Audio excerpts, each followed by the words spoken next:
একটা আতঙ্কগ্রস্ত, ভূতগ্রস্ত দল ভাবছে বোধহয় যাদের নাম বাদ যাচ্ছে তারা সবাই আমাদেরই ছিল। শয়ে শয়ে বিচারক তারা সব বিজেপির দ্বারা, বিজেপির পায়ে নিবেদিত প্রাণ হয়ে এই কাজটা করবেন, এই ধরনের অভিযোগের যারা করেন তার থেকে দুটো জিনিস বেআব্রু হয়। একটা হচ্ছে তারা ভূতগ্রস্ত হয়ে পড়েছেন, আর দুই হচ্ছে যে তাদের শিক্ষা দীক্ষা এমন একটা লেভেলের যেটা এরপরে সব কিছুর সঙ্গে, আমি তো আজ বলেই ফেলেছি যে অচিরেই দেখবেন তৃণমূলের নেতারা বলছেন তাদের কোষ্ঠকাঠিন্যের জন্য বিজেপি দায়ী, তাই বিজেপি দায়ী, তেমন রাত্রিরে ঘুমায়নি বিজেপি দায়ী। এইভাবে জিনিসটাকে তারা ট্রিভিয়ালাইজ করে ফেলছে। এতে কোনো সন্দেহ নেই যে ভবানীপুরের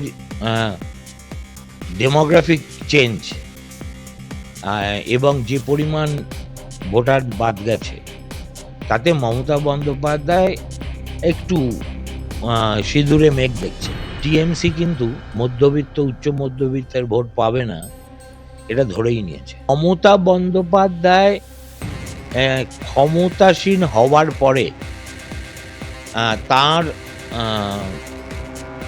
পরিবারের লোকজন তাদের কিভাবে লক্ষ্মী লাভ হয়েছে এবং কোন পদ্ধতিতে হয়েছে সেটা ভবানীপুরের মানুষ যতটা জানে আমরা ততটা জানি। ক্ষমতার মধ্যে যে ভয় ঢুকে গেছে তা নিয়ে আমার কোনো সন্দেহ নেই।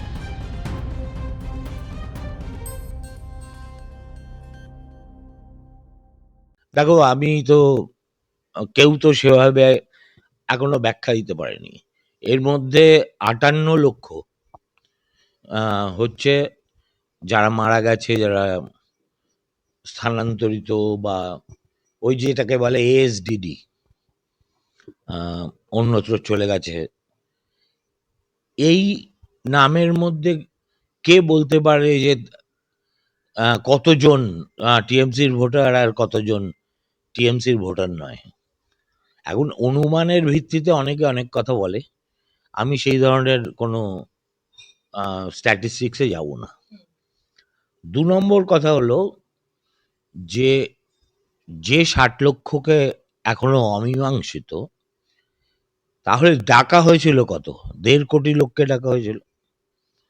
তার মধ্যে 90 লক্ষের মধ্যে মাত্র 5 লাখ লোক বাদ গেছে। যদি সহজ অঙ্ক করো তাহলে 5 লাখ লোক বাদ গেছে। এটা কোনো ফিগার? আউট অফ 90 যদি 5 বাদ যায় তাহলে 58 আর 5 মিলে 63 হচ্ছে। এর বাইরে তো কিছু হয়নি। এখন এই 60 লক্ষের অ্যাডজুডিকেশনে পরে কতজন থাকবে কতজন থাকবে না সেটা যেহেতু জিনিসটা সম্পূর্ণভাবে বিচারাধীন, এ নিয়ে কোনো আগাম মন্তব্য করা আমার মনে হয় না। কিন্তু যেটা মনে হয় সাংবাদিক হিসেবে সেটা হচ্ছে এসআইআর নিয়ে গত কয়েক মাস ধরে তৃণমূল কংগ্রেস যে একটার পর একটা প্রতিবাদ, প্রতিরোধ, নাটক, যাত্রাপালা যাই বলো মঞ্চস্থ করলো, সেটা খুব একটা খুব সাহসী, আত্মবিশ্বাসী, নিজেদের জয় সম্পর্কে 100% যারা স্থির সেরকম দলের রিয়াকশন ছিল না এটা।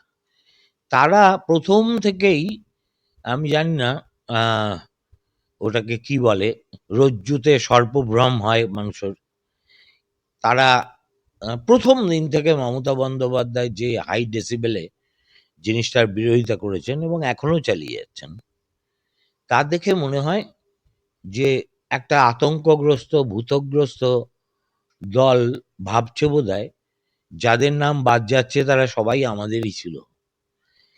তাদের রিয়াকশনটাই বরঞ্চ মানুষকে এই সিদ্ধান্তে আসতে বাধ্য করছে যে তাহলে নিশ্চয়ই এগুলো অধিকাংশই টিএমসির ভোটার। এর বাইরে তো কিছু বলা সম্ভব নয়। তার চেয়েতেও যেটা গুরুতর প্রশ্ন সেটা হচ্ছে, আমি যেটা তুলেছি আমার ভিডিওয়ে, সেটা হচ্ছে এই 60 লক্ষ লোকের অ্যাডজুডিকেশনের প্রসেস শেষ হতে কতদিন লাগবে। এখনো পর্যন্ত যেটা হিসেব সেটা হচ্ছে 505 জন, 250 জন অ্যাডিশনাল ডিস্ট্রিক্ট জাজ এবং ডিস্ট্রিক্ট জাজ এই লেভেলের জাজেদের প্রথমে নেওয়া হয়েছিল। তারপরে যখন সুপ্রিম কোর্টে এখানকার চিফ জাস্টিস চিঠি লিখলেন যে এই সংখ্যা দিয়ে কাজ করতে গেলে 80 দিন লাগবে শেষ করতে, সঙ্গে সঙ্গে তার পরের দিন সূর্যকান্ত তাদের অর্ডারটা মডিফাই করে বললেন সিভিল সাইডেও 3 বছরের অভিজ্ঞতা সম্পন্ন সিভিল সাইডের জাজেদেরও নেওয়া যাবে। তাদের নেওয়া হয়েছে অলরেডি। মোট সংখ্যাটা আমি যতদূর জানি দাঁড়িয়েছে 505। 505 জনের আইডি পাসওয়ার্ড এগুলো দেওয়া আছে। এরপরেও 100 জন ওড়িশা থেকে আসবে, আরও 100 জন আসবে ঝাড়খণ্ড থেকে। আজকে আমরা কথা বলছি কত তারিখ? 4 তারিখ। এখনো তারা এসে পৌঁছননি। আর এলেই যেদিনকে আসবেন তার পরের দিন থেকেই তারা কাজ শুরু করতে পারবেন তা তো নয়। এত 200 জন লোককে কোথায় রাখবেন, তাদের জন্য কোন কনস্টিটিউয়েন্সি নির্দিষ্ট হবে এবং কবে তারা কাজ শুরু করতে পারবেন, ভাষাগত কোনো সমস্যা তারা ফেস করবেন কিনা, এগুলো সব এখন অথই জলে পড়ে আছে। সুতরাং এই যে পরশুদিন অভিষেক বন্দ্যোপাধ্যায় একটা আশঙ্কা প্রকাশ করেছেন যে বিজেপি জাজেদের ব্যবহার করে গোটা প্রক্রিয়াটাকে বিলম্বিত করছে ইচ্ছে করে, যাতে ভোট সময় করা না যায় এবং সেই ফাঁকে রাষ্ট্রপতি শাসন জারি হয়ে যায়। এটা অভিষেক বন্দ্যোপাধ্যায়ের আশঙ্কা। এখন এরা সব কিছুর জন্যে বিজেপিকে দায়ী করে এবং খুব হাস্যকরভাবে দায়ী করে। অনেকগুলো ক্ষেত্রে বিজেপিকে দায়ী হয়তো করা যায়, কিন্তু এক্ষেত্রে কারোর কিছু করার নেই। তার কারণ এদের নিয়োগকর্তা হচ্ছে কলকাতা হাইকোর্ট, এদেরকে এই বিশেষ কাজে নামিয়েছে কলকাতা হাইকোর্ট। আর কলকাতা হাইকোর্টের chief justice is the boss. এখন তারা শয়ে শয়ে বিচারক, তারা সব বিজেপির দ্বারা, বিজেপির পায়ে নিবেদিত প্রাণ হয়ে এই কাজটা করবেন, এই ধরনের অভিযোগের যারা করেন তার থেকে দুটো জিনিস বেআব্রু হয়। একটা হচ্ছে তারা ভূতগ্রস্ত হয়ে পড়েছেন, আর দুই হচ্ছে যে তাদের শিক্ষা দীক্ষা এমন একটা লেভেলের যে এরা এরপরে সব কিছুর সঙ্গে, আমি তো আজ বলেই ফেলেছি যে অচিরেই দেখবেন তৃণমূলের নেতারা বলছেন তাদের কোষ্ঠকাঠিন্যের জন্য বিজেপি দায়ী, তাই বিজেপি দায়ী, কেমন রাত্রিরে ঘুমায়নি বিজেপি দায়ী। এইভাবে জিনিসটাকে তারা ট্রিভিয়ালাইজ করে ফেলছে। সব কিছুর জন্য বিজেপিকে দায়ী করলে আসলে বিজেপি যে যে কাজের জন্য দায়ী সেটা সম্পূর্ণ গোপন থেকে যায় এবং জনসমক্ষে আসে না। এইটুকু বোঝার মতো বুদ্ধিও এদের নেই। মমতা বন্দ্যোপাধ্যায় যেখানকার ভূমিকন্যা, সেই ভবানীপুর বিধানসভা থেকে তিনি বলছেন যে আমি যদি একটা ভোট হয় তাতেও কিন্তু জিতবো। মানে তিনি সেখানে দাঁড়িয়ে বলছেন তার এতটাই আত্মবিশ্বাস তিনি এক ভোটে হলেও জিতবেন। এটা কি সত্যি আত্মবিশ্বাস নাকি আত্মবিশ্বাসী দেখানো হচ্ছে? তিনি ঠিক দেখো, মমতা বন্দ্যোপাধ্যায়ের উক্তি মানে সবসময় তো সম্পূর্ণ হয় না। মমতার নিজস্ব একটা স্টাইল আছে কথা বলার। উনি বলেছেন যদি একটা ভোটারও থাকে আমি কিন্তু আমরা সবাই ধরে নিচ্ছি উনি বলতে চেয়েছেন যে এক ভোট হলেও জিতবো। তুমি যদি ওটা রিওয়াইন্ড করে আরেকবার দেখো, দেখবে ঠিক এ কথা কিন্তু ও বলেনি। ও যেটা বলার চেষ্টা করেছে সেটা হচ্ছে যে যেভাবে নাম কেটে দিয়েছে তাতে যদি একজন ভোটারও ভবানীপুর কেন্দ্রে অবশিষ্ট থাকে তাহলে সেই ভোটারের ভোটও উনি পাবেন। এতে কোনো সন্দেহ নেই যে ভবানীপুরের ডেমোগ্রাফিক চেঞ্জ এবং যে পরিমাণ ভোটার বাদ গেছে তাতে মমতা বন্দ্যোপাধ্যায় একটু সিঁদুরে মেঘ দেখছেন। আর তাছাড়া তার এই ভয় ভীতিকে শুভেন্দু অধিকারী রোজ নিত্য নতুন করে উস্কে দিচ্ছে। গতকাল শুভেন্দুর যে মিছিল ফিছিল করেছে দোল পূর্ণিমার দিন নিজের নন্দীগ্রামে না করে হঠাৎ করে এখানে এসে করলো কেন? এখন এটা নির্ভর করবে বিজেপি মমতা বন্দ্যোপাধ্যায়ের বিরুদ্ধে কি ধরনের ক্যান্ডিডেট দেয় তার উপর। যদি গতবারের মতো রুদ্রনীলের মতো ক্যান্ডিডেট দেয়, তাহলে মমতা বাড়িতে বসেই জিতে যাবেন, ক্যাম্পেনও করতে হবে না। আর যদি এমন কোনো ক্যান্ডিডেট দেয় যার একটা, এইটার মধ্যে তো একটা দু ধরনের লোক থাকে, একটা শিক্ষিত মধ্যবিত্ত উচ্চ মধ্যবিত্ত, আর বস্তির লোকেরা থাকে। ভালো করে লক্ষ্য করে দেখবে যে টিএমসি কিন্তু মধ্যবিত্ত উচ্চ মধ্যবিত্তের ভোট পাবে না, এটা ধরেই নিয়েছে। আর পশ্চিমবঙ্গের প্রত্যেকটি কেন্দ্র এমন কয়েকটা বসতি আছে গরিব মানুষের, যাদের আমরা চলতি কথায় বস্তি বলি, ওরা চেষ্টা করবে যাতে বস্তির লোকেরা 100% টার্ন আউট হয় এবং তারা ভোট দেয়। এর বাইরে ওদের বাঁচার কোনো রাস্তা নেই। সেটা চৌরঙ্গীর ক্ষেত্রেও সত্যি, সেটা আমাদের বালিগঞ্জের ক্ষেত্রেও সত্যি, সেটা ভবানীপুরের ক্ষেত্রেও সত্যি, ওই উত্তর কলকাতায় জোড়াসাঁকো বলো, শ্যামপুকুর বলো, এরা সবচেয়ে বেশি প্রচার করছে এবং ইন্টেন্স প্রচার করছে এই বস্তিগুলোতে। এবং আম, টাকা হরির লুট হবে ভোটের আগে। আর এখান থেকে ওরা দু ধরনের সুবিধা পায়, একটা হচ্ছে সব দিদি জিন্দাবাদ পার্টি, আর দুই মাসেলও, যে মাসেল দরকার ভোটটা, ভোটের দিন বা আগের দিন চমকানোর জন্য বা লোককে ইন্টিমিডেট করার জন্য। ধরুন এই বেলগাছিয়া বস্তির লোকেরাই তো আরজি করে ওই কাণ্ড ঘটিয়েছিল 14 তারিখ, এবং তাদের কে পাঠিয়েছিল সব আমরা জানি। সুতরাং যারা একটা বস্তির একদল লোককে মত্ত অবস্থায় একটা হাসপাতালে ঢুকিয়ে ওইভাবে ভাঙচুর করাতে পারে, তাদের কাছে তো ভোটটা কোনো বাঁহাতের খেলা। সুতরাং আনফর্চুনেটলি এবার কলকাতা শহরে অনেকাংশে আমরা এই একেবারে নিম্নতম শ্রেণী বনাম রেস্ট, এই ধরনের একটা লড়াই দেখতে চলেছি। এবং কোন কেন্দ্রে এই ভারসাম্যটা কতখানি সেটা আমি তো বলতে পারবো না, কেননা যে যে কেন্দ্রে থাকে, আমার বাড়ির সামনেই, আমি তো রাসবিহারীতে থাকি, রাসবিহারীতে এরকম বেশ কয়েকটা বস্তি আছে, আমার বাড়ির সামনে একটা আছে।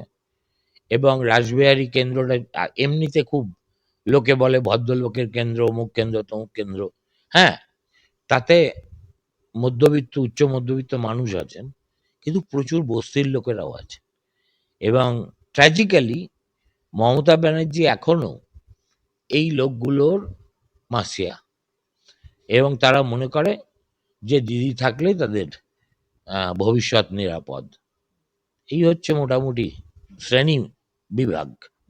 তো মমতা বন্দ্যোপাধ্যায়ের কি যে জনপ্রিয়তা এতকাল ছিল তার নিজের এরিয়াতে ভবানীপুরে, সেটা কি এখনো অটুট রয়েছে বলে মনে করছেন, নাকি সেখানে এই এত যে পরপর দুর্নীতির অভিযোগ উঠলো তার ফলে খানিকটা সেখানে চিড় ধরেছে? দেখো, 15 বছর পরে যে কোনো চিফ মিনিস্টারের চিট ধরতে বাধ্য। আর আমরা যেসব কথা দূর থেকে দেখি এবং আমাদের হাতে কোনো সেই অর্থে প্রমাণ তো নেই, তারা তো সেই সব তথ্যগুলো চোখের সামনে ঘটতে দেখে। ধরো তুমি আজকে ওই হরিশ চ্যাটার্জি স্ট্রিট, কোনো সাধারণ মানুষের চলাচলের পক্ষে সেই জায়গাটা আর উপযুক্তই নয়। যে ধরনের নিরাপত্তা ব্যবস্থা অভিষেক বন্দ্যোপাধ্যায়ের বাড়ির সামনে থাকে এবং বিবিধ জায়গায় থাকে, তাছাড়া মমতা বন্দ্যোপাধ্যায় যে এক্সটেন্ডেড ফ্যামিলি, তার ভাইয়েরা, তার ভাইয়ের বউয়েরা, তারা তো এর মধ্যে যথেষ্ট বিত্তশালী হয়ে উঠেছে, এতে কোনো সন্দেহ নেই। এখন একজন ভবানীপুরের লোককে গিয়ে যদি তুমি জিজ্ঞেস করো, দাদা কোন কোন বাড়ি আমাকে দেখাতে পারেন, তারা একদম নিয়ে গিয়ে একদম ঠিকানা দেখিয়ে বলে দেবে। আমরা হাওয়ায় করব। সুতরাং মমতা বন্দ্যোপাধ্যায় ক্ষমতাসীন হওয়ার পরে তার পরিবারের লোকজন তাদের কিভাবে লক্ষ্মী লাভ হয়েছে এবং কোন পদ্ধতিতে হয়েছে সেটা ভবানীপুরের মানুষ যতটা জানে আমরা ততটা জানি না। তার একটা স্বাভাবিক প্রতিক্রিয়া আছে। আমার যদি যাতায়াতের পথ সারাক্ষণ বন্ধ থাকে, অভিষেক বন্দ্যোপাধ্যায় রাস্তা দিয়ে গেলে ট্রাফিক বন্ধ, যারা গাড়ি চালাচ্ছে তাদের সাইডে চলে যেতে হয়, এইসব দৃশ্য তো আমরা দেখিনি। আর ভবানীপুরের একটা অংশ ছিল যারা খুব ট্র্যাডিশনাল ঘটি বাঙালি, আবার একটা অংশ আছে যারা বাঙাল। তদুপরি যেটা আছে, যেটা মমতার শিরোপ্পীড়ার সবচেয়ে বড় কারণ, সেটা হচ্ছে রেকলেসলি যে বাড়িগুলো একটা ওদের নিজস্ব সনাতনী একটা ভাস্কর্য ছিল, দোতলা বাড়ি, একতলা বাড়ি, অনেক বাড়ির মেঝে ছিল লাল ইয়ের কি বলে সিমেন্টের, যেমন মদন মিত্রের বাড়িতে গিয়ে যদি দেখো, এটা একটা ট্র্যাডিশনাল ভবানীপুরি বাড়ি। এখন সেসব ভেঙে তছনছ করে সবাই বহুতল বানিয়েছে। বহুতল বানিয়েছে মাল কামানোর ধান্দায়। বহুতলগুলো কিনেছে কে? কিনেছে এরা, তারা টিএমসি সাপোর্টার নয়, হয়তো টিএমসির কন্ট্রাক্টরের কাছ থেকে কিনেছে বা ঠিকাদার টিএমসির লোক, কিন্তু রেসিডেন্টরা কিন্তু কেউ দেবে না। 1 কোটি 1.5 কোটি 2 কোটি টাকা দিয়ে যারা ফ্ল্যাট কিনেছে তারা মমতা বন্দ্যোপাধ্যায়ের ভোটার নয়। ফলে মমতা দেখছেন যে ওদেরই বাড়াবাড়ির ফলে একটা মানে ডেকে আনা হয়েছে, ওই বলে না খাল কেটে কুমির ডাকা, এটা কিছুটা ভবানীপুরের ক্ষেত্রে সত্য।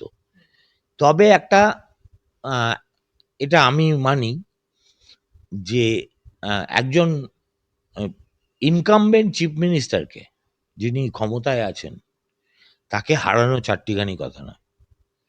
তার হয়ে তো আর মমতা বন্দ্যোপাধ্যায় নিজের ভোট জেতার জন্য কি করতে পারেন, কোন বিন্দু পর্যন্ত যেতে পারেন, সেগুলো আমরা মোটামুটি 1984 সাল থেকে দেখতে অভ্যস্ত। সুতরাং সেদিন যদি প্রয়োজন হয়, মমতা নিজেই সারাদিন দেখবে রাস্তায় ঘুরছেন, কেন্দ্র থেকে কেন্দ্রে যাচ্ছেন, মানে ভোটার কেন্দ্রে, এবং গোটা যেটা স্টেট অ্যাপারেটাস তারা দিদির হয়ে নির্লজ্জভাবে কাজ করছে, কোনো কোনো জায়গায় মারপিট হচ্ছে। সুতরাং it is a very difficult game to defeat her. কিন্তু মমতার মধ্যে যে ভয় ঢুকে গেছে তা নিয়ে আমার কোনো সন্দেহ নেই।